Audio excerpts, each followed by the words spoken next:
Happening right now at noon, the first day of trial underway for a Clackamas County man accused of killing his estranged wife. And President Donald Trump delivering his State of the Union address tonight, why some Oregon lawmakers won't be there. The police should have been immediately brought in. This never should have been an internal investigation at all. Plus, Longview parents pushing back over rape allegations at Mark Morris High School, the administration's response overnight. And another arrest following the release of the Epstein files of the former British ambassador.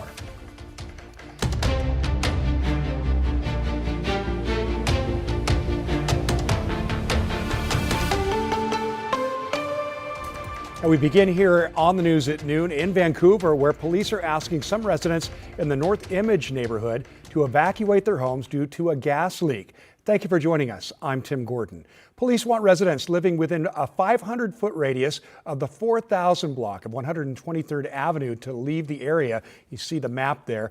And just before we went on the air, they told us that perimeter has expanded and they'll let us know by how much shortly. So we'll get back to you on that. They are asking neighbors to leave on foot. Police also say to reduce the risk of ignition, do not start your vehicles and avoid open flames. Northwest Natural Gas crews are on scene.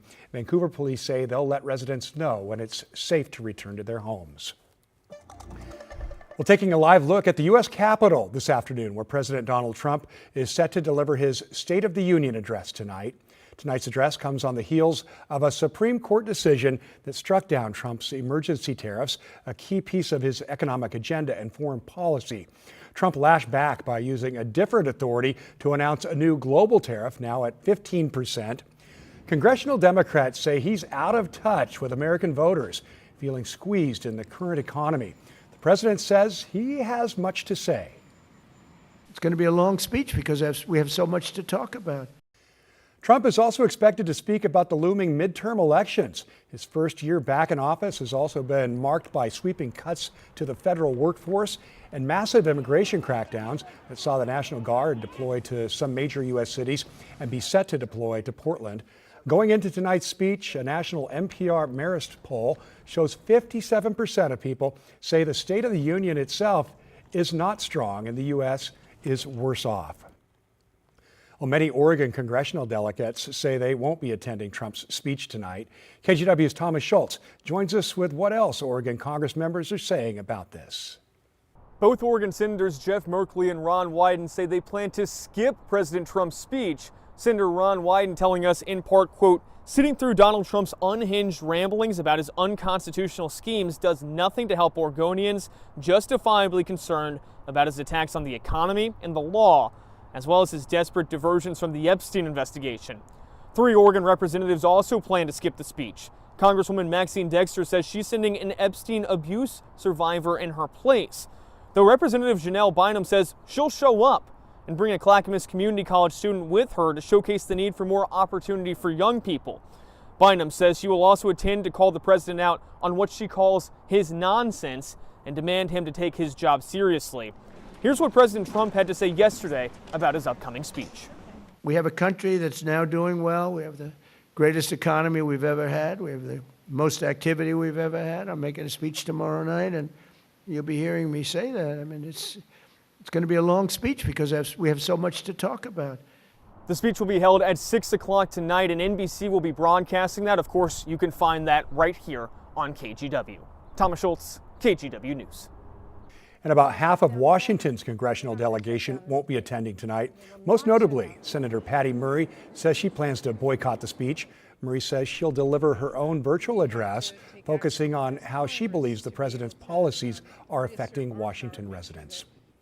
Well, taking a live look from our Rose City Sky Cam at downtown Portland, where things are starting to dry up a bit, maybe clearing up. We'll see about that. Let's check in with Chris McGinnis for the weather. It's drippy out there, but not like yesterday. In fact, check out some of these numbers. This was the rainfall during the day yesterday. Portland hit a record daily rainfall for yesterday, Monday, at just over an inch.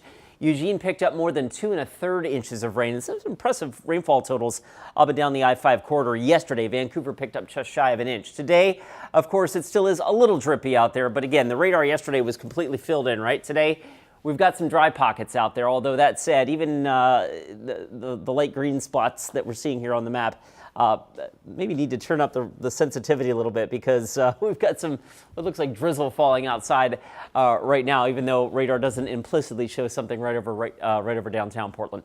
In any event, little drippy right now along the Vancouver waterfront. It's 44 degrees. We go down to Salem. You can see the sky hanging low there at 45. And last check at PDX, there is some rain on the camera lens from our Wells Fargo tower. At last check, 44 degrees in downtown. And across the region right now, 45 in Hillsborough, 50 at Newport, and we're in the low to mid 40s across the eastern part of the state. The rest of this afternoon, I've got it characterized as drippy.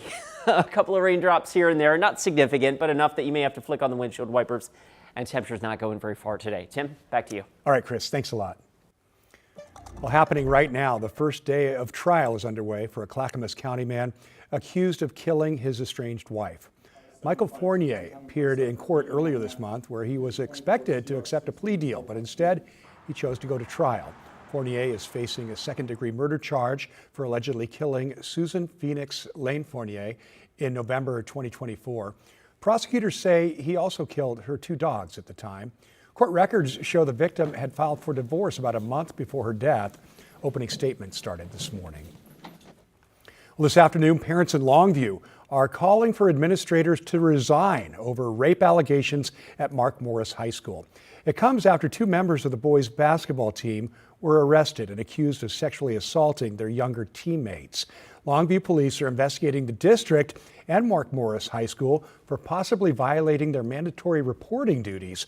Court documents allege a 16 and 17-year-old basketball player sexually assaulted younger players for months. According to police reports, school staff and administrators knew about the accusations 2 weeks before a parent went to police, triggering a criminal investigation. It all came to a boiling point in last night's school board meeting. Police should have been immediately brought in. This never should have been an internal investigation at all. If you fail to step down, this will not go away. The parents of this district are done tolerating your antics, protecting public image over children. Last night, the district superintendent said she knows, quote, some families have said the situation has damaged their trust in the district. Once the police investigation is complete, the superintendent says a separate outside investigator will review the district's practices. And a reminder, if you or someone you know is a survivor of sexual assault, no matter your age or gender, know that help is available 24/7. You can call the National Sexual Assault Hotline at 800-656-4673. In Rainier, a former junior-senior high school principal was sentenced on Monday to 5 years in prison for possessing images of child sexual abuse. Jeremy Williams was arrested in September after investigators say they found social media accounts linked to Williams sending and receiving child sex abuse material. Williams will now have to register as a sex offender. An SUV driver has died after a terrible crash with a school bus. You see the damage there to that bus, the front of it. This was in West Salem on Highway 22 around 10 o'clock Monday morning. State police tell us the bus driver with the Salem-Kaiser District and 1 student were taken to the hospital with minor injuries. Around 60 high school students were on a field trip at the time on their way to Western Oregon University. The students returned to school and counselors were on hand for them. No word yet on the cause of that deadly crash. Well, it's been 1 year since the new Black Cultural Center opened at the Portland North Library. Librarians there say a big draw at the center is the Black Pacific Northwest collection.